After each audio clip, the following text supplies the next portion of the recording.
মিয়ানমারের গুলি করছে, সেই মিয়ানমারের গুলির প্রতিশব্দ জবাব দেওয়ার মতো আপনার এটা নাই। আর আপনি বলেছেন যে এই দ্বীপ বিক্রি করে বিএনপি জামাত ষড়যন্ত্র করে ক্ষমতায় আসতে চায়। আমি তো মনে করি এই দ্বীপ বিক্রি শেখ হাসিনা করেছে, করেই ক্ষমতায় আছে। এখন তিনি একটা কলা কৌশল করে এই ধরনের ষড়যন্ত্রগুলো জাতির কাছে আন। এই সেন্ট মার্টিনটা কোনো কলোনি নয়, এই সেন্ট মার্টিনটা কোনো করিডোর নয়, এই সেন্ট মার্টিনটা সম্পূর্ণ স্বাধীন বাংলাদেশের একটা ল্যান্ড। এই ল্যান্ডে আমার দেশের চেয়ারম্যান আছে, মেম্বার আছে। এটা একটা জায়গা যেখানে আমার দেশের হাজার হাজার মানুষ ঘুরতে যায়, অবস্থান করে। সেই দেশ, সেইটাকে, একটা ল্যান্ডকে আপনার 7 দিন 9 দিন পর্যন্ত খাবার পাঠাতে আপনি ব্যর্থ হয়েছেন, পারেন নাই। তার মানে আপনার এই সেনাবাহিনী, নৌবাহিনী, বিমান বাহিনী বাংলাদেশে কি ভূমিকা পালন করছে? বসে বসে খাচ্ছে, না তারা রাষ্ট্রের জন্য কাজ করছে, না তাদেরকে পাও বেঁধে রেখে পঙ্গু করে রাখা হয়েছে, সেটা আজকে প্রশ্নবিদ্ধ হয়েছে। সাগর ভাই, আপনাকে অসংখ্য ধন্যবাদ। আমি শুরুতেই বাংলাদেশের বাংলা ভাষাভাষী বিশ্বের বিভিন্ন প্রান্তে আমাদের ছড়িয়ে ছিটিয়ে থাকা রেমিটেন্স যোদ্ধা সহ বাংলাদেশের সকল দলমত নির্বিশেষে সকল নাগরিককে জানাই পবিত্র ঈদ উল আজহার শুভেচ্ছা। সেই সাথে আজকের আমাদের এখানে উপস্থিত আমার শ্রদ্ধাস্পদ বড় ভাই মনিরুল ইসলাম রবি ভাই, আরিফুর রহমান রিপন ভাই এবং এম সালাউদ্দিন ভাই সহ যারা উপস্থিত আছেন সবাইকে ঈদের শুভেচ্ছা জানাচ্ছি। আপনি জানেন যে বাংলাদেশের যে বিষয়টা আমাদের পূর্ববর্তী বক্তা একটু আগে বলে গেলেন, খুব সহজেই বলে ফেললেন যে আমরা খুব অবজার্ভ করছি, আমরা দেখছি যে দেখি শালায় কি করে। গ্রামে একটা কথা আছে যে মানে দেখি শালায় কি করে, মানে আপনি দেখতে থাকবেন একটা সার্বভৌমত্ব একটা দেশের সাথে যখন অন্য একটা দেশ থেকে একটা ঢিলও মারা হয়, সেটাকে আপনি কোনোভাবে এটাকে ব্যক্তি পর্যায়ে দেখি শালায় কি করে এভাবে আপনি নিতে পারেন না। বাংলাদেশের ক্ষেত্রে যেটা হয়েছে আপনারা সবসময় জানেন, শেখ হাসিনা যদি কোনো বক্তব্য ভুলে দেখ, জেনে শুনে দেখ বা কৌশলে দেখ, যাই দেবে, ওই ঘটনাটা কিন্তু তার একটা পরিকল্পিত বক্তব্য, ভবিষ্যৎ কোনো একটা পরিকল্পনার একটা সিম্পটম মিনিং করে। আপনি নিশ্চয়ই জানেন নির্বাচনের আগে বাংলাদেশ সম্পর্কে শেখ হাসিনা বলেছিলেন যে এই সেন্ট মার্টিন দ্বীপ বিক্রি করলে আমি বহুবার ক্ষমতায় থাকতে পারি, আমার পক্ষে সেন্ট মার্টিন দ্বীপটা দিয়ে দিলেই আমার ক্ষমতায় থাকা পাকাপোক্ত। তার মানে প্রমাণ কি হয়েছে যে এই গত কয়েকদিনে, 1 সপ্তাহ 2 সপ্তাহে যে উত্তেজনা বিরাজ করছে, এখান থেকে কি ইতিমধ্যেই প্রমাণ হয়েছে যে শেখ হাসিনা এই সেন্ট মার্টিন দিয়েই তিনি এখন ক্ষমতায় আছেন? এটা বাংলাদেশের জনগণ প্রশ্ন করছে। আমি কিংবা আপনি বিতর্ক করার কোনো প্রয়োজন নাই, কারণ শেখ হাসিনা এই বক্তব্য দিয়েছেন। আর শেখ হাসিনার ক্ষমতায় থাকা অবস্থায় কিন্তু এই দুর্ঘটনা ঘটছে। আপনি কি মনে করেন সাগর ভাই? আপনি স্বাধীন দেশে বসবাস করছেন, আপনি কারো কলোনি নয়। এই সেন্ট মার্টিনটা কোনো কলোনি নয়, এই সেন্ট মার্টিনটা কোনো করিডোর নয়, এই সেন্ট মার্টিনটা সম্পূর্ণ স্বাধীন বাংলাদেশের একটা ল্যান্ড। এই ল্যান্ডে আমার দেশের চেয়ারম্যান আছে, মেম্বার আছে। এটা একটা জায়গা যেখানে আমার দেশের হাজার হাজার মানুষ ঘুরতে যায়, অবস্থান করে। সেই দেশ, সেইটাকে, একটা ল্যান্ডকে আপনার 7 দিন 9 দিন পর্যন্ত খাবার পাঠাতে আপনি ব্যর্থ হয়েছেন, পারেন নাই। তার মানে আপনার এই সেনাবাহিনী, নৌবাহিনী, বিমান বাহিনী বাংলাদেশে কি ভূমিকা পালন করছে? বসে বসে খাচ্ছে, না তারা রাষ্ট্রের জন্য কাজ করছে, না তাদেরকে পাও বেঁধে রেখে পঙ্গু করে রাখা হয়েছে, সেটা আজকে প্রশ্নবিদ্ধ হয়েছে। আমি বলছি না যে আপনি কৌশল অবলম্বন করতে পারবেন না, আমি বলছি না যে আওয়ামী লীগ এই জায়গায় যুদ্ধ করে জয়যুক্ত কবে হবে কবে হবে না, সে বিতর্ক পরের কথা। আপনি 9 দিন পর্যন্ত আপনার দেশের একটা স্বাধীন দেশ, যেটা করিডোর না, যেটা কোনো ধরনের কারো কাছ থেকে লিজ নেই নাই, সেই জায়গায় আমার খাবার যায় না। আমি মিথ্যা বললে আপনাকে দেখেন, এই যে পত্রিকায় 9 দিন পর সেন্ট মার্টিতে পৌঁছেছে, খাদ্য কিছুটা স্বস্তিতে দ্বীপবাসী। চিন্তা করে দেখেছেন? 9 দিন পরে আমার দ্বীপবাসীর কাছে খাবার পৌঁছাতে হয়েছে।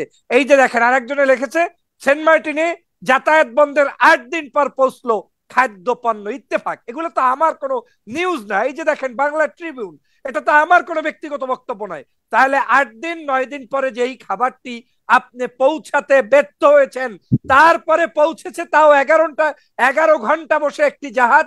সেটা মানে আবহাওয়া খারাপ ছিল, তারপরে তারা 5 ঘন্টার জার্নি 11 ঘন্টা বসে গিয়েছে, অনেক কিছু হয়েছে। এরপরেও আপনি বলছেন যে সেই জায়গায় আজকের এই বাংলাদেশের নিরাপত্তা আছে, বাংলাদেশের বর্তমান পরিস্থিতিতে তারা কৌশল অবলম্বন করছে।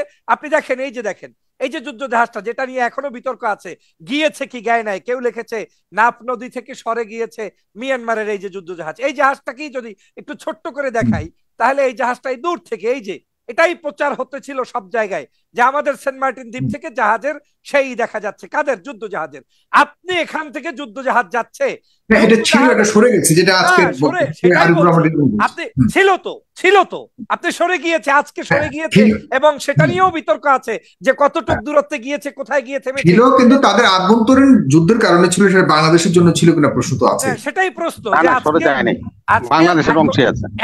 এখনো যায় নাই, এটা নিয়ে বিতর্ক চলছে।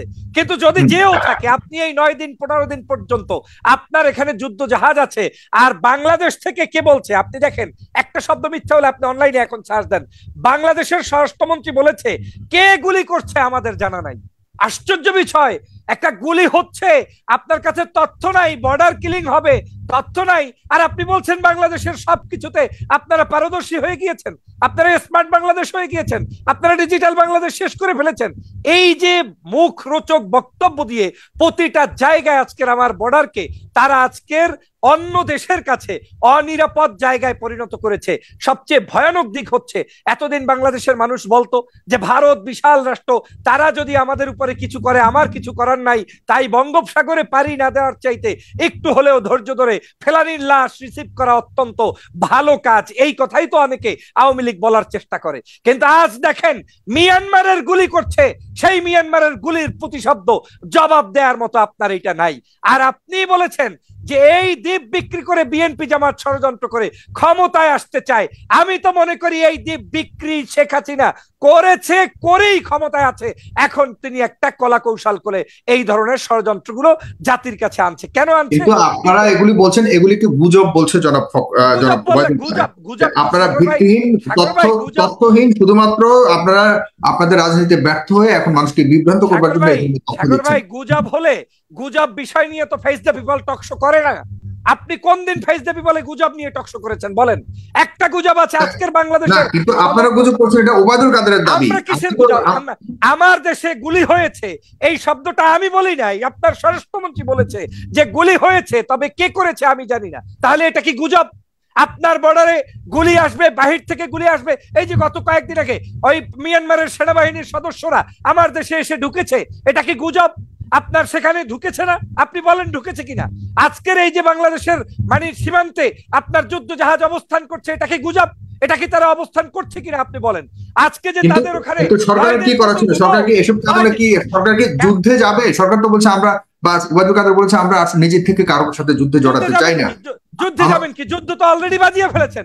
9 দিন কোন জায়গায় যখন খাবার যায় না, সেটা তো আজকের ওই সিরিয়ার মতো অবস্থা, আপনার কি বলে প্যালেস্টাইনের মতো অবস্থাই আপনার বিরাজ করিয়েছেন সেখানে। কেন আপনি 9 দিনে ব্যর্থতার পরিচয় দিয়েছেন? আপনার কোথায় কোস্ট গার্ড, কোথায় আপনার নৌবাহিনীর সদস্য, কোথায় সেনাবাহিনী, কোথায় বিমান বাহিনী? আপনি খাবার পাঠাইতে 9 দিনে কেন পারেন নাই? একটা জবাব দিতে পারবেন? আপনার কাছে কি মনে হচ্ছে, কেন সরকার নীরব বা কেন পারেনি? এই ব্যর্থতার পেছনে কারণ কি বলে শেষ করবেন? পারে নাই। অগণতান্ত্রিক সরকার হলে, মুসলেকা দিয়ে সরকার আসলে, ভিন্ন দেশের তাবেদার করলে তারা কখনো এগুলা পারে না। আমি দুটো উদাহরণ আপনাকে দিয়ে শেষ করতে চাই। আপনি দেখেন যে বাংলাদেশে গত কয়েকদিন আগে শেখ হাসিনা বলেছে যে বাংলাদেশে খ্রিস্টান রাষ্ট্র হবে একটা অঞ্চল নিয়ে। এই খ্রিস্টান রাষ্ট্রের পায়ে তারা কারা জানি করছে, অথচ এই জায়গা থেকে বহু আলেমকে গ্রেপ্তার করেছিল মসজিদ নির্মাণের জন্য, সেই জায়গায় ইসলামের দাওয়াত দেওয়ার জন্য। তখন কিন্তু বাংলাদেশের সিংহভাগ মানুষ বলেছে যে বাংলাদেশে মিশনারিরা কাজ করছে, তাদের এই কাজ বন্ধ করতে হলে আমাদের ইসলামিক স্কলারদের কাজ অব্যাহত রাখতে হবে। তখন কিন্তু ওই গুনুবি টুনুবি যারা ছিলেন তাদেরকে অ্যারেস্ট করেছে, সাগর ভাই মনে আছে নিশ্চয়ই। সেই ব্যক্তিদেরকে এখন জামিনও পেয়েছে তারা, তার মানে তাদেরকে জঙ্গি সাজানো হয়েছে, এটা সাজানো হয়েছে। একই জিনিস শেখ হাসিনা আগামী এই প্রায় 5, 7, 10 বছর পরে নিজে বলছেন যে এই জায়গায় একটা খ্রিস্টান রাষ্ট্র হবে। তার মানে কি শেখ হাসিনা দায়টা এখন জনগণের কাঁধে চড়িয়ে দিয়ে খ্রিস্টান রাষ্ট্র বানানোর পরে তথ্যটা জাতির কাছে প্রকাশ করছেন। আবার একই অবস্থা, এতদিন পর্যন্ত বলেছে যে এই সেন্ট মার্টিন দ্বীপ খালেদা জিয়া বিক্রি করবে, 2001 সালে গ্যাস বিক্রি করেছে, মিথ্যা তথ্য জাতির কাছে দিয়েছে, কোথায় গ্যাস বিক্রি হয়েছে নাই। কিন্তু সেই সেন্ট মার্টিন দ্বীপই আজকে শেখ হাসিনার আমলেই আজকে অরক্ষিত। সেখানে আজকের জানুয়ারির পর থেকে আপনি জানেন, জানুয়ারি মাস থেকেই সেখানে মানুষদেরকে যাওয়া আসার ক্ষেত্রে সীমাবদ্ধ করা হয়েছে, যেটা নিয়ে পত্রপত্রিকায় নিউজ আছে। এবং সর্বশেষ এখন যে পরিস্থিতি সিমটম বিরাজ করছে, এর দ্বারা 2-3টি জিনিস আপনি ধরে নিতে পারেন। হয় বাংলাদেশের পররাষ্ট্রনীতি দুর্বল হয়ে গিয়েছে। আমাদের সীমান্তে এখন আমরা আজকের এই যাদের সাথে যুদ্ধ লাগার কথা না, যাদের সাথে আমাদের কোনো যোগ্যতাই মানে আমাদের কাছে আসার যাদের যোগ্যতা নাই, সেই মিয়ানমারও এখন বাংলাদেশকে থ্রেট দেয়। তারা তাদের জাহাজ রাখে, গুলি করে, আর তার প্রতি শব্দ প্রতি উচ্চারণ করার মতো শক্তি বাংলাদেশে নাই, নাম্বার ওয়ান। আর দ্বিতীয় হতে পারে যে শেখ হাসিনা যেটা অনুভব করেছেন বিএনপির কাঁধে চড়িয়ে দিয়ে যে বিএনপি ক্ষমতায় আসবে সেন্ট মার্টিন বিক্রি করে দিয়ে, ওইটা শেখ হাসিনা ইতিমধ্যেই বিক্রি করে তার মতো করে তিনি এটাকে এখন কভার আপ করার চেষ্টা করছেন।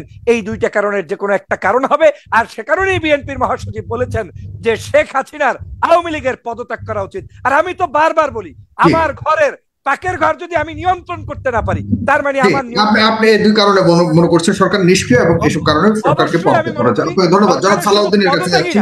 সরকারের শুধু পদত্যাগই না, বাংলাদেশের যে ক্ষতি করে ফেলেছে এই ক্ষতি থেকে উত্তরণের জন্য জাতিকে বহুকাল আপনাকে ক্ষতিপূরণ দিতে হবে এবং জাতিকে এর জন্য প্রস্তুত থাকতে হবে। কারণ এই দেশটাকে যুদ্ধ লাগিয়ে দিয়ে এই দেশটাকে ধ্বংস করে এই দেশের বর্ডার কিলিং শেষ করছি। 30 সেকেন্ড সাগর ভাই একটু সময় দেবেন।